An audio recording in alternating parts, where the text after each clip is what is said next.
let's dive into the foster belonging quadrant on the archetypes wheel and how it affects brands. You know these brands when you see them. They're the ones that make you feel welcome, that make you feel like you're part of something, that meet you where you are without asking you to prove anything first. Southwest Airlines, Hallmark, Old Spice, Zoom, these aren't just companies. They're psychological forces that serve people at a very specific moment in their lives. But here's what most people miss. The foster belonging quadrant isn't about being warm and fuzzy for the sake of it. It's a counterbalance. It's the answer to a specific kind of emptiness. And understanding what that emptiness is, that's where the real strategy lives.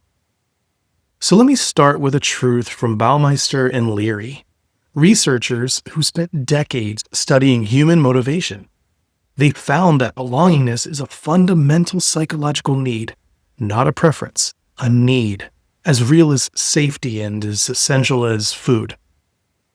When that need goes unmet, people don't just feel lonely. They experience psychological pain. The same neural pathways that process physical pain process social rejection. Belonging isn't soft, it's biological. So when does the foster belonging quadrant become most powerful? When its opposite gets exhausting. When brands that adopt archetypes within the exert control quadrant, for instance, all structure and authority and precision, starts feeling cold and rigid, people move toward warmth. When they're out there finding fulfillment, introspection deepens into isolation. People seek community. The belonging quadrant counterbalances both of these. Think about your patron. If they're living in an environment that's overly controlled, corporate, transactional, emotionally distant, what are they lacking? They're lacking connection, recognition, the feeling that someone actually sees them. They don't need more structure. They need to belong somewhere. And that is what this quadrant delivers. The brands that understand this don't just satisfy customers, they actually give people a place to anchor themselves. Now here's where it gets interesting. The foster belonging quadrant contains 3 archetypes: the lover, the citizen, oftentimes called the every person or everyman, and the jester. They all deliver connection, but they do it through 3 completely different psychological mechanisms. And this really matters, because if you misunderstand the mechanism, you'll misalign your brand. So let's start with the first one, in no particular order. The lover. The lover creates belonging through intimacy and emotional depth. A lot of brands reduce this to romance, soft lighting, warm copy, Valentine's Day campaigns. That's just a costume. It's not the archetype. The lover is rooted in attachment theory.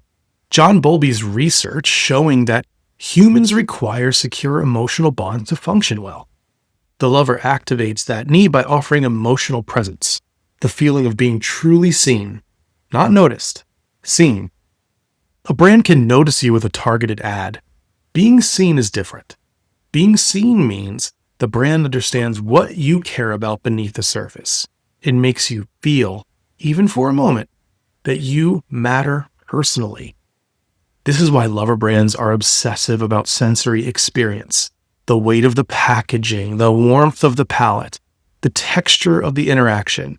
Those aren't just aesthetic decisions, they're communication.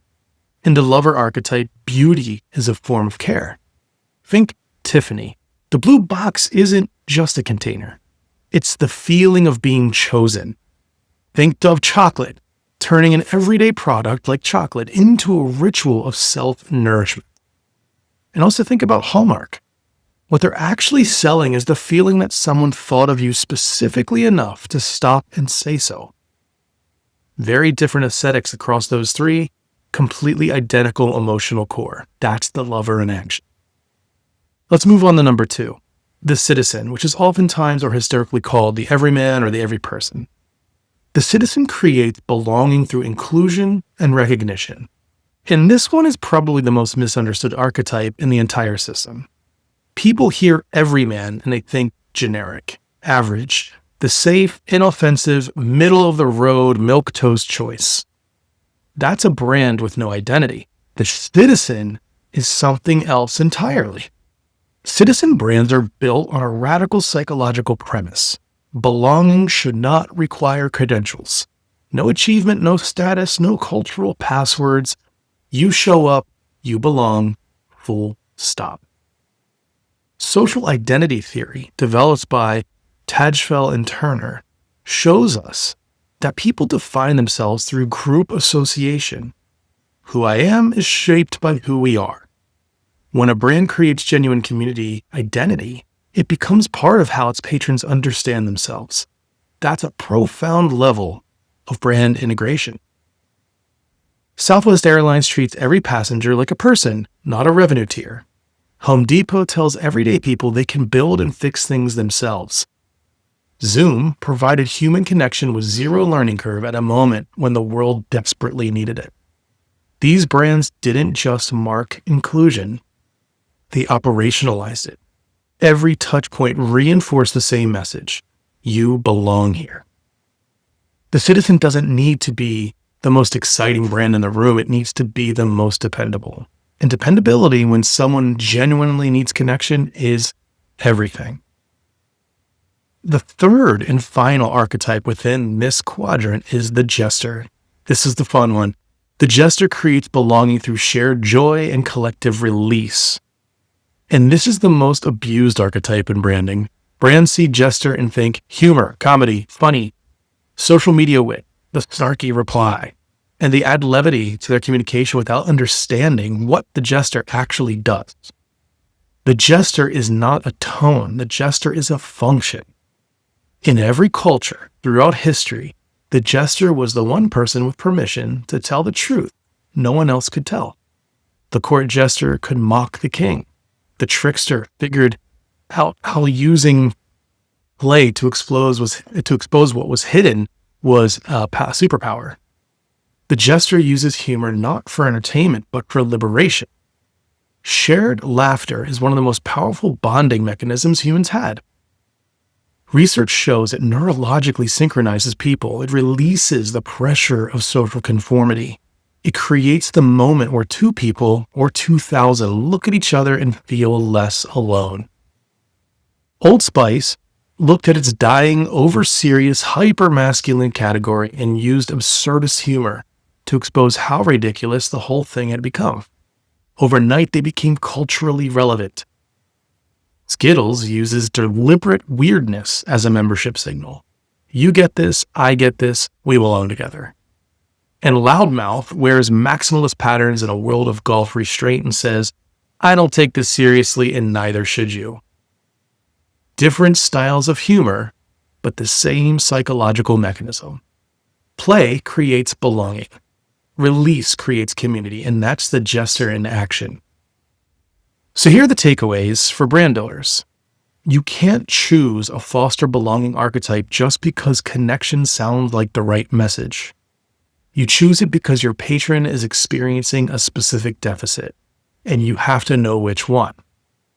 Ask what your patron feels when they walk away from an interaction with your brand.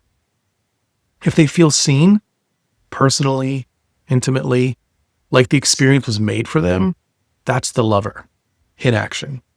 If they feel included, welcomed without condition, part of something real, come as you are, that's the citizen. And if they feel lighter, like the brand gave them permission to stop being so serious for a moment, that's the jester.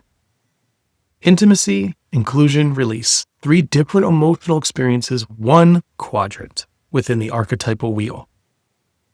And that choice determines everything. How you behave, how you communicate, what you build, and who you become in your patron's life.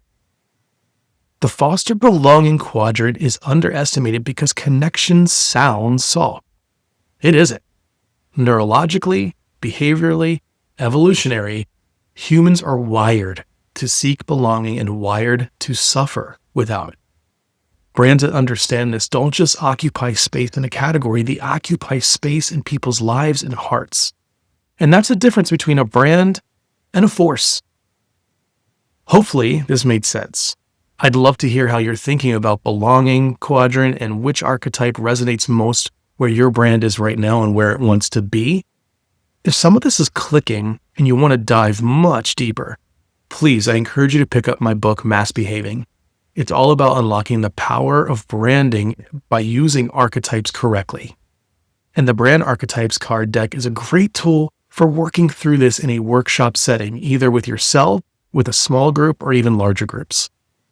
As always, I encourage you to please follow the Substack and wherever else you're watching or listening, YouTube, Spotify, whatever it may be.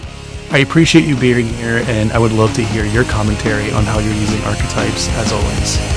Until next time, cheers.